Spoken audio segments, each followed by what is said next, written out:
আজকে আমি জিলাপি বানাবো। তো জিলাপি বানানোর জন্য ব্যাটারটা তৈরি করে নিব। এখানে আমি ১ কাপ পরিমাণ মেজারমেন্ট কাপে নিয়ে নিলাম ময়দা, ১.৫ কাপ পরিমাণ নিলাম বেসন, স্বাদ মতো লবণ নিয়ে নিলাম। অল্প পরিমাণে একটু বেকিং পাউডার দিয়ে দিছি আমি আরকি। সাথে এখন অল্প একটু করে পানি এড করব আর হ্যান্ড উইচ দিয়ে আস্তে, আস্তে মানে মথে নিব আরকি। কারণ ব্যাটারটা খুব সুন্দর করে একটা ব্যাটার তৈরি করতে হবে।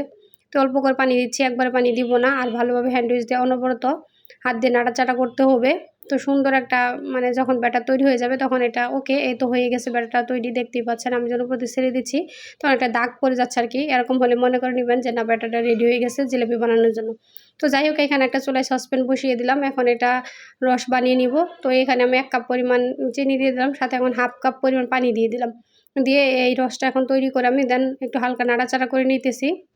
চিনিটা যখন একবারে গলে যাবে, সুন্দর একটা আঠালো আরকি রস তৈরি হয়ে যাবে, তখন আমি এই রসটা নামিয়ে নিব। সাথে অল্প একটু লেবুর রস দিয়ে দিলাম যাতে রসটা জমে না যায়। যেহেতু চিনি দিয়ে বানিয়েতাছি, লেবুর রসটা দেওয়াতে ওটা আরকি জমে যাবে না। তো এই তো হালকাভাবে সবকিছু নাড়াচাড়া করে নিয়ে নিলাম। দেন এটা সাইডে রেখে দিলাম। দেন এদিকে একটা ফ্রাই প্যান বসিয়ে দিলাম। ফ্রাই প্যানের মধ্যে তেল দিয়ে দিলাম। তেলটা একটু গরম হয়ে গেছে। সাথে এখন আমি যে ব্যাটারটা তৈরি করছি এটা আমি এখন একটা টমেটো সসের বোতলের মধ্যে তুলে নিচ্ছি। আপনারা চাইলে যে কোনো একটা সফট পাতলা কাপড়ে বা একটু পলিতে নিয়ে ফুটো করে দিতে পারেন। কিন্তু আমার কাছে ইজি হয়েছে এই টমেটো সসের বোতলটাতে ব্যবহার করা। তো এই তো দেখতেই পাচ্ছেন, জাস্ট হাত দিয়ে ঘুরিয়ে, ঘুরিয়ে যেকোনো পেঁচে, পেঁচে দিয়ে দিলে জিলাপিটা হয়ে যায়। আমার থেকে অনেক সুন্দর হয়তো পেঁচ দিয়ে বানাইতে পারেন, কিন্তু আমি ফার্স্ট টাইম ট্রাই করছি।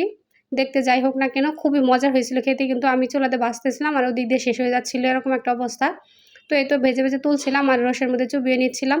তো এই তো দেখতেই পাচ্ছেন এদিকে খাওয়া শেষ হয়ে যাচ্ছে, তাই তাড়াতাড়ি করে একটু টুকুস করে ভিডিওটা নিয়ে নিলাম, ফাইনাল ভিডিও। জিলাপিগুলো খুবই মজা ছিল। আর এইভাবে যে জিলাপি বানিয়ে দেন কেউ বুঝতেই পারবে না যে এটা দোকানের জিলাপি না বাড়ির বানানো জিলাপি। বাসায় ঝটপট এভাবে জিলাপি বানিয়ে নিতে পারেন কিন্তু রেসিপিটা ফলো করে।